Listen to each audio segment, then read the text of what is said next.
You're listening to the Savoir Faire audio experience.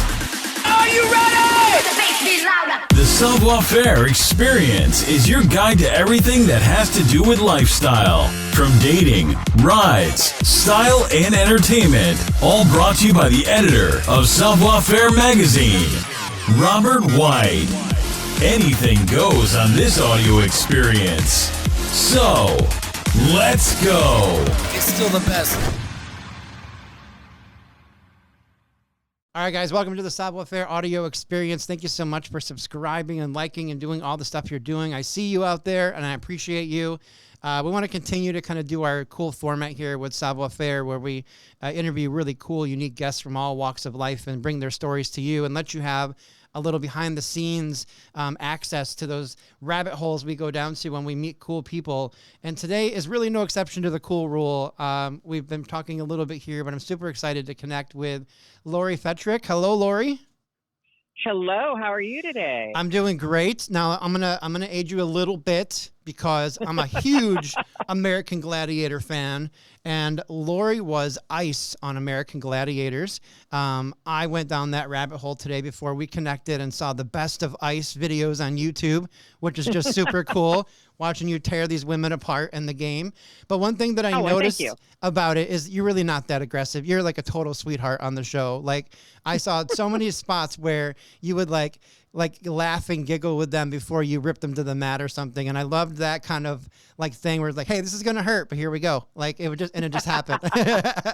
So yes, that was me. Yeah, that's very, very cool. So I definitely want to talk a little bit more about your in-depth background. Obviously, you've done a lot more besides American Gladiator. So let's kind of dive into who Lori is real quick. Just take me down a little bit of a rabbit hole, you know, where you grew up, where you went to school, and how everything developed for you in life. Oh, absolutely. I grew up in California, in Southern California, as a matter of fact, just right outside of Los Angeles. So, I mean, growing up here in this type of, weather environment, like we were talking about a little bit before the show, is, it gave me the opportunity to really be outside a lot, because California, we don't get the snow and the weather like the East Coast does, where we actually cannot leave the house. So, as a kid, I was outside playing, softball from the time I was, in fourth grade and going through high school and playing volleyball, basketball, softball. I was like the little female jock, so that was my big thing. I was just really, really into sports. And so, coming up and then after, high school, I started, doing some bodybuilding and started competing. And that was a lot of fun. I've got that competitive nature in me, of course. And so, when the Gladiators came along for tryouts, I was pretty ready, I want to say, and prepared because of the fact of all my, my background in sports and bodybuilding and everything. It just kind of honed in and everything was perfect. It aligned perfectly. So, doing Gladiators, I did that for almost 8 to 9 years, which was a huge, as you would know, part of my life, and changed it completely. If people always go, what would you do if you had to do it all over again? Most likely I would have went and tried to be a chiropractor. I love that field. And so, doing the Gladiators and the fitness and the wellness and everything like that, I became a personal trainer as well. I wrote a book, Pure Fitness. I did a video, Lori Fetrick's workout. I mean, I had so much fun, especially during Gladiators as well, that, fitness and who I am just became my life. It just became that huge part of my life. So, just being that tomboy growing up and God, what else is there? It's like, I know I don't want to go too far down the rabbit hole. Yeah, no, it's all good. I don't mind going down some rabbit holes. I want to learn, all the little tidbits of things that people don't normally talk about. That's always the benefit of like recording is that, we can go into different rabbit holes. It doesn't always make the article, so it's something unique that people can hear here. So yeah, I mean, I appreciate the hell out of that. So you're basically a tomboy when you were growing up, like rough and tumbly, wanted to be out there with the boys, kind of rugged, playing in the dirt, that kind of aspect.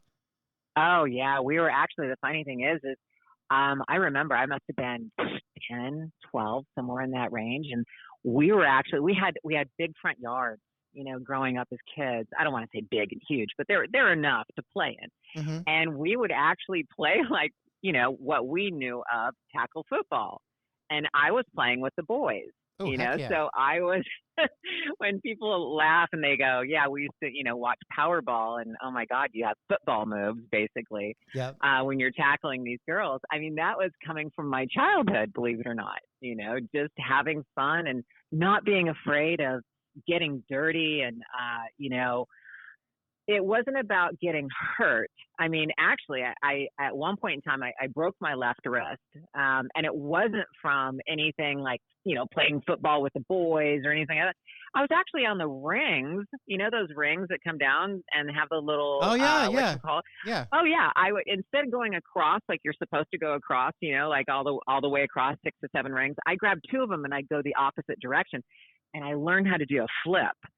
And the problem was I learned how to do a flip, but unfortunately when I landed on my butt and I put my hands down to break my fall. Yeah, I broke my fall, all right, and it broke my left wrist. Jeez.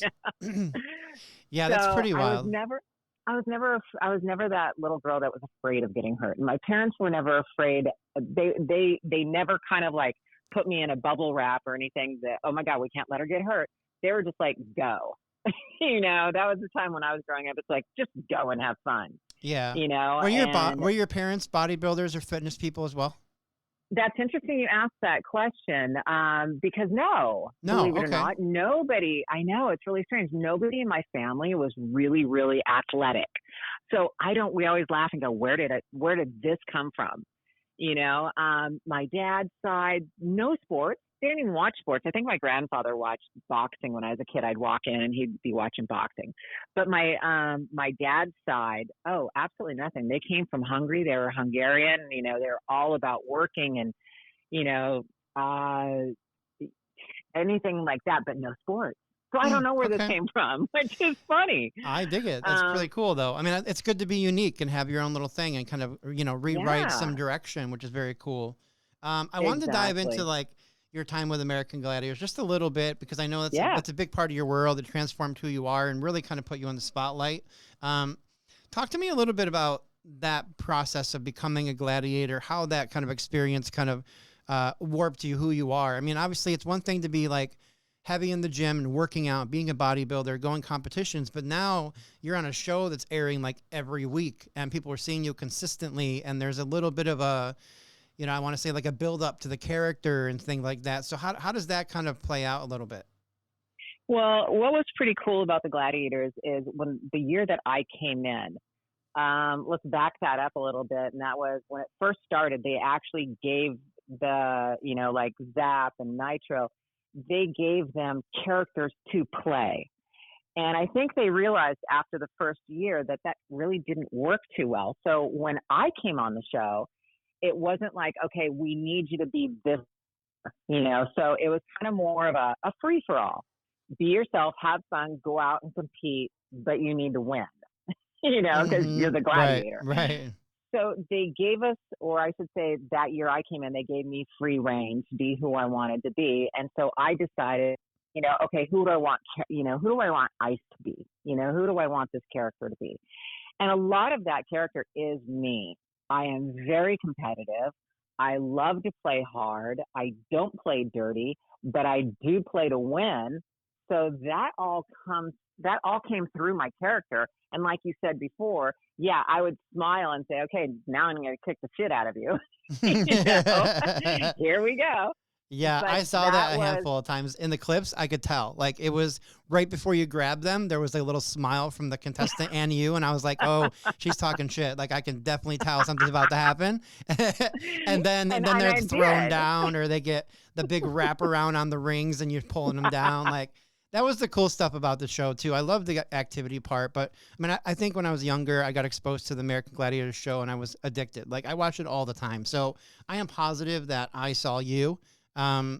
on the show, going back and forth with all of the challenges and all that kind of stuff. Yeah. In my younger adolescent brain, it was never something like, oh, I want to be on American Gladiators. That wasn't a thing. So I was a little different upbringing, but I mean, extremely cool to like have that as part of your story and be able to go through that. And clearly it opened a bunch of doors for you. It opened a ton. Yeah, which is very cool. I want to talk a little bit about physical fitness in general.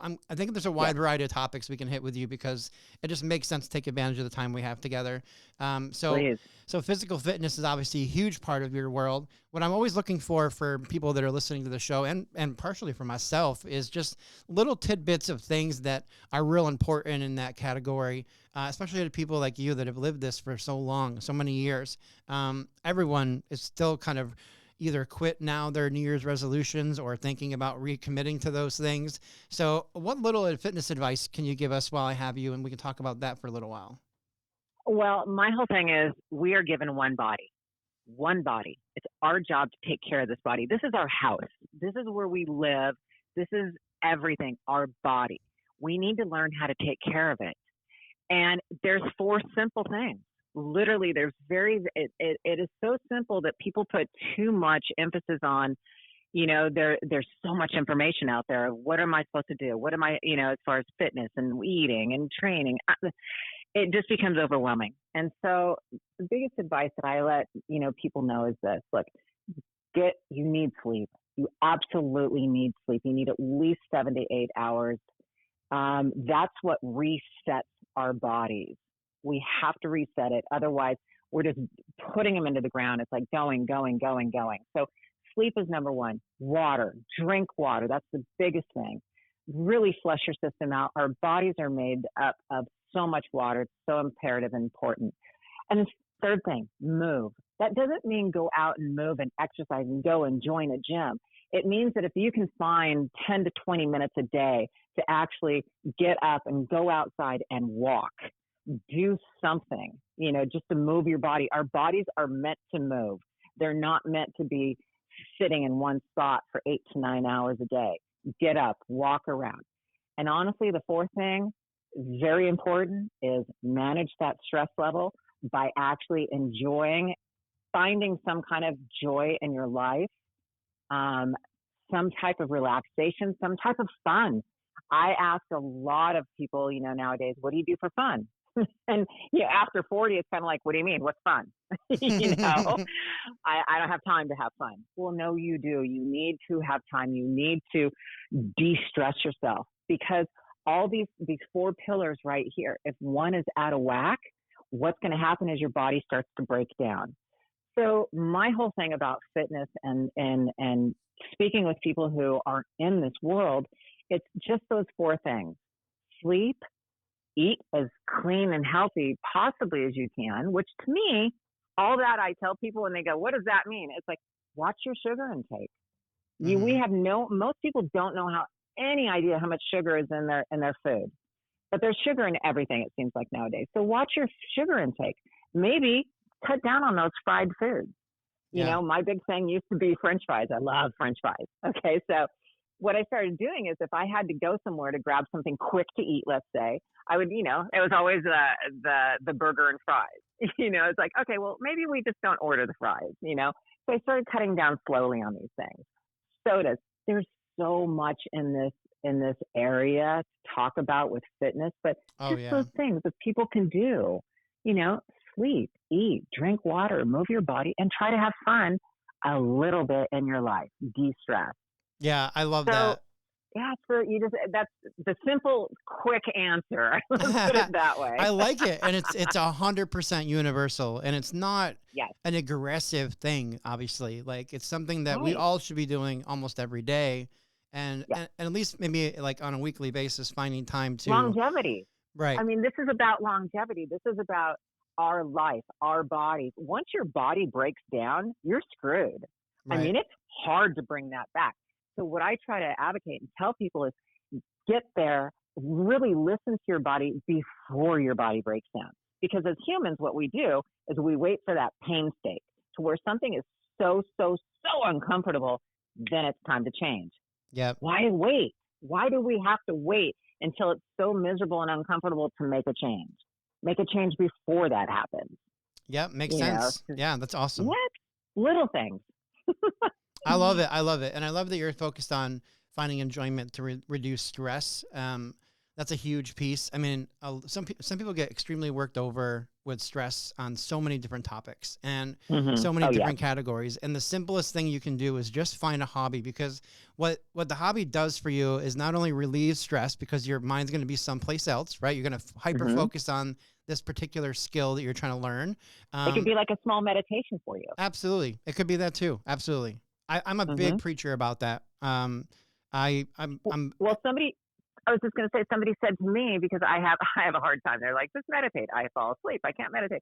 And somebody mentioned it to me that maybe my meditation is when I am in the gym.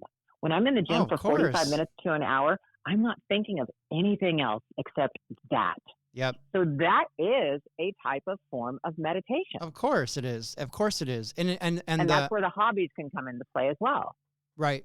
Yeah, and it could be for anybody. I mean, really, you just have to find it. The walking around is the simplest thing you can do. Take a walk every day. I'm going to confess I'm not walking today because it's like 12 degrees outside, but I'll go to the gym tonight and I'll get plenty of walking and exercise in to make up for the walking I'm not doing in the bitter cold right now in New York. So, but no, I love the advice, and thank you for that too, because it's just, if I'm speaking with you, there's just no option. My audience would be like, why didn't you ask her about physical fitness stuff? Like, what the heck, man? This is a gladiator. So I want to make sure I get that in. But I want to highlight some of the things that you really have going on now, Lori. And I'm excited. That's one of the reasons why we connected, was to talk about this new book that you just released. And not just any book. You've written other books before, but this is a children's book, and it has a very cool kind of message kind of built into it. So I wanted to dive into what led you to writing the children's book, and what is the message that you want people to know from reading Playground Warriors?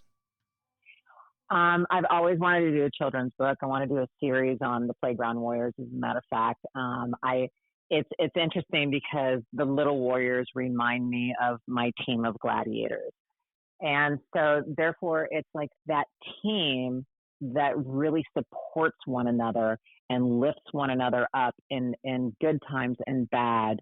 And when we need it, that I wanted to put that into a children's book, because nowadays children right now, I mean, what's happening, what I see anyway, is that everybody, they're on their phones, they're on their tablets, they're not going outside, they're not playing anymore, they're not physically active, they're more on their phones, and they're sedentary, and it's not good. And they're not outside actually having even the team environment, as far as kids, because that is so important, especially growing up as a child. Some children are obviously, the only child, so they don't have siblings to actually play with. So I think it's so vitally important for kids to have that team environment, to learn from one another. It's all about learning. We all learn from one another, obviously. Mm-hmm. So why not physical fitness? Because right now, if they're inside and they're not moving, they're watching TV, and they're on their tablets, and they're on their phones, and they're not doing this, it's just going to get worse as they get older. It's like their bodies are going to break down faster, as a matter of fact. When I was growing up, okay, like you said in the very beginning, I don't want to age you, however, you can age call yourself. It what it is. Yeah. Call it what it is. So I didn't have the phones and the tablets, and so I had to go outside to find my entertainment as a kid. Yeah, right. So I was outside playing with, like we were talking about before, playing with the boys, playing tackle football. But it doesn't have to be that. It could be just, like being on the playground and playing with one another and learning from one another. So when the Playground Warriors book came along, when we were talking about the children's book and how to put this together, we had to think of it in very simple terms, obviously, because of the age range. But at the same time, I wanted the message there for the adults reading, possibly to the kids as well, because it is going to stem to the adults, because the adults and the parents are going to be the ones that are like, okay, this is what we need to do. We need to start making some changes. Maybe you're not on your phone for, 2, 3, 4 hours at a time. Let's create some physical activities. Maybe there are friends in the neighborhood that we can get together and start playing outside and get off of our phones. Yeah. So I tried to make it as simple as possible with the message of using the imagination even. And that's why, it was kind of fun, to create that crocodile pit going across the monkey bars, because even as we grow up, if you think about it, we're using our imaginations constantly. And that imagination goes as we get older. And that's even more vitally important. But you have to exercise the brain to use your imagination, and as kids, you don't even have to think about it. Boom, it just happens. As adults, oh, forget about it. It's gone. It seems like by the time we're like 18, but for kids to have that importance of being outside and playing and being physically fit and having and using their imaginations and having fun, I think is one of the most important things of growing up. So if I can create a book, it's not, I'm not looking to change children's lives, but at the same time, man, I wish I could actually maybe have just a little tidbit to where it'll make parents think, of maybe this is what I need to do. This is what I need to do to help, the children and my child, grow up and be physically fit or just move and have fun, Yeah. with a team. So that was really the whole thing behind the children's book, is for parents as well, parents and children, just to use their imagination, go outside and have fun and learn how to be a team and not just me. Because if you think about the kids being homeschooled nowadays, they don't have the team, they don't have that camaraderie with all their peers and their classmates and everything.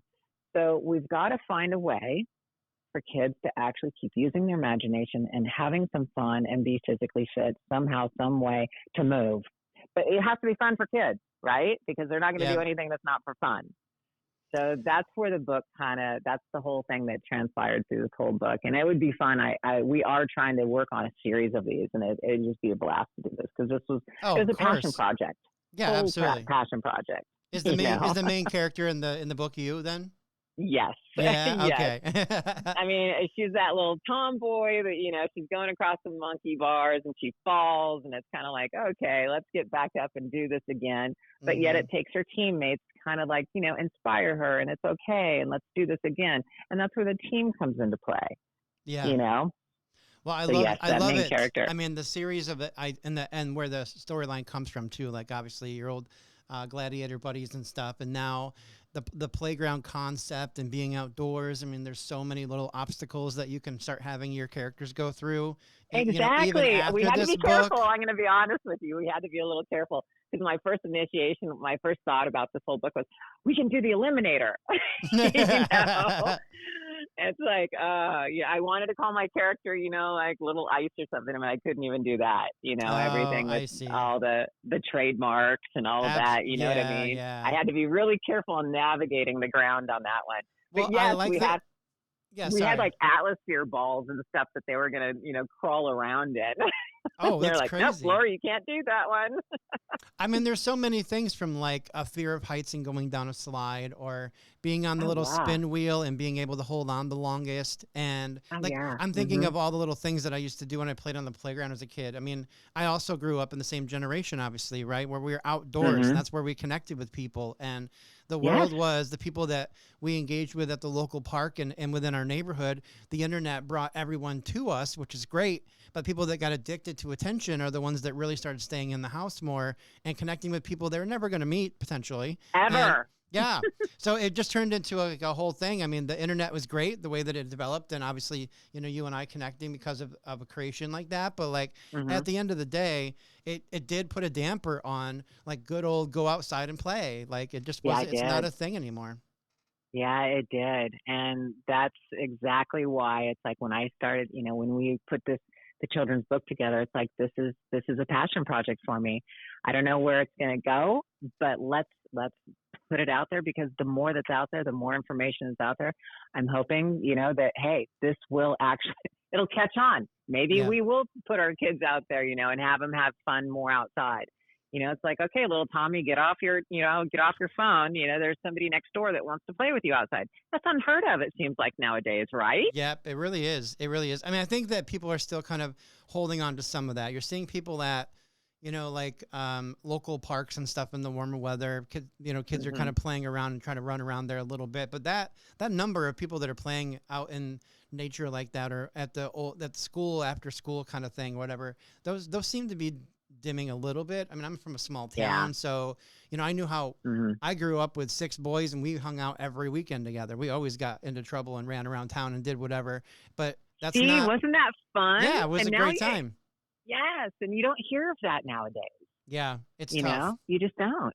Yeah, it makes sense. Well, I was trying to pick up on the idea that the storybook or Playground Warriors definitely picked up from the American Gladiators stuff. I picked up on that right away. But I also good. saw this this journey across the monkey bars, and I thought there might be a deeper topic to that, right? And Yes. is there something more there about just not giving up as part of the message? And that's exactly it too. You're absolutely right. Going across those monkey bars, there is a deeper message there because, and that's the thing with kids and how we learn from each other, you know, and we inspire one another and encourage one another, and we encourage one another not to give up. I mean, that's the biggest thing. If you do get it, even on social media nowadays, you get on social media and it's like there's so many little affirmations out there that you run across. You know, don't give up, keep going, push, push, push.